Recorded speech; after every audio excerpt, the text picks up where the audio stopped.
मित्रों नमस्कार, मैं GSL पांडे आज तुलसीदास के जीवन परिचय के विषय में कुछ चर्चा करेंगे। आओ देखते हैं।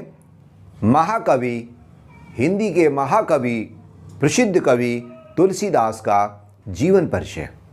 तुलसीदास हिंदी साहित्य में ऐसा नाम है कि जो हमेशा हमेशा अमर रहेंगे। संस्कृत में, हिंदी में कहा गया है कुछ महापुरुषों के द्वारा कि सूर शशि तुलसी रवि उद्गम केशवदास अब के कवि खद्योत सम जहाँ तहाँ करत प्रकाश। तो सूरज के समान तुलसीदास, सूर्य के समान तुलसीदास का जन्म सन 1532 ईस्वी में, देखें यहाँ पर उल्लेख किया गया है, सन 1532 ईस्वी में इनका जन्म हुआ था और यह सन 1623 ईस्वी में स्वर्ग सिधार गए थे। उनका बचपन का नाम राम बोला था और उनकी माता का नाम हुलसी था। गोद लिए, कहा गया है कि गोद लिए हुलसी फिरें तुलसी सो सुत होए।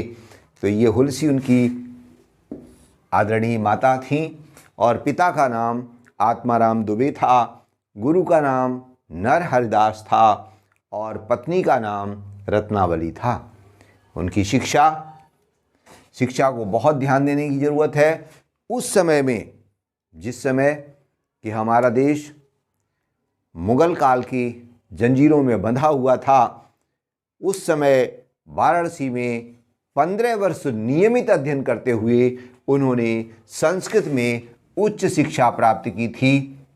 अर्थात जो परंपरागत संस्कृत की उच्च डिग्रियां होती हैं, शास्त्री और आचार्य, वही डिग्री उनके पास थी और वे 15 वर्ष वाराणसी में रहते हुए, विद्यालय के कैंपस में रहते हुए उन्होंने अध्ययन किया था और इस प्रकार से वे हिंदी से ज़्यादा संस्कृत के विद्वान कवि थे।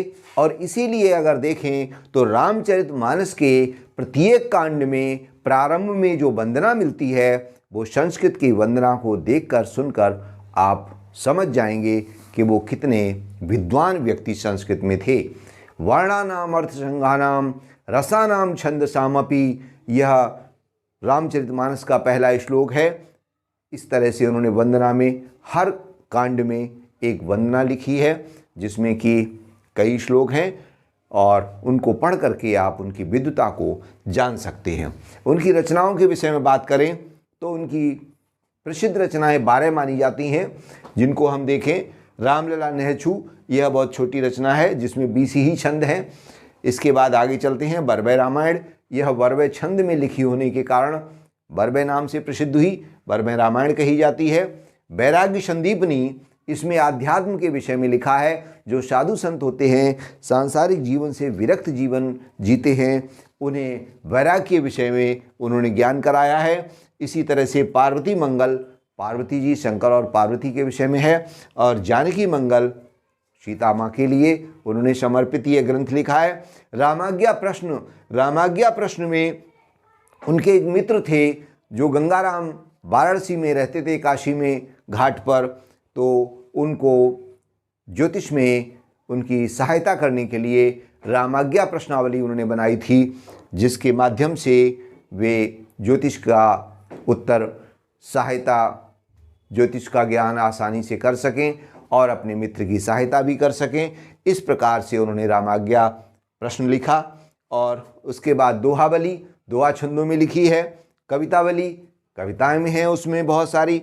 गीतावली में गीत हैं और कृष्ण गीतावली में कृष्ण की विषय में लिखा गया है। विनय पत्रिका उनकी सबसे प्रसिद्ध और सबसे परिपक्व रचना है, गूढ़ रचना है। इसमें उनकी विद्वता को बहुत गंभीरता से देखा जा सकता है, गहन अध्ययन उसमें उनका प्रतीत होता है।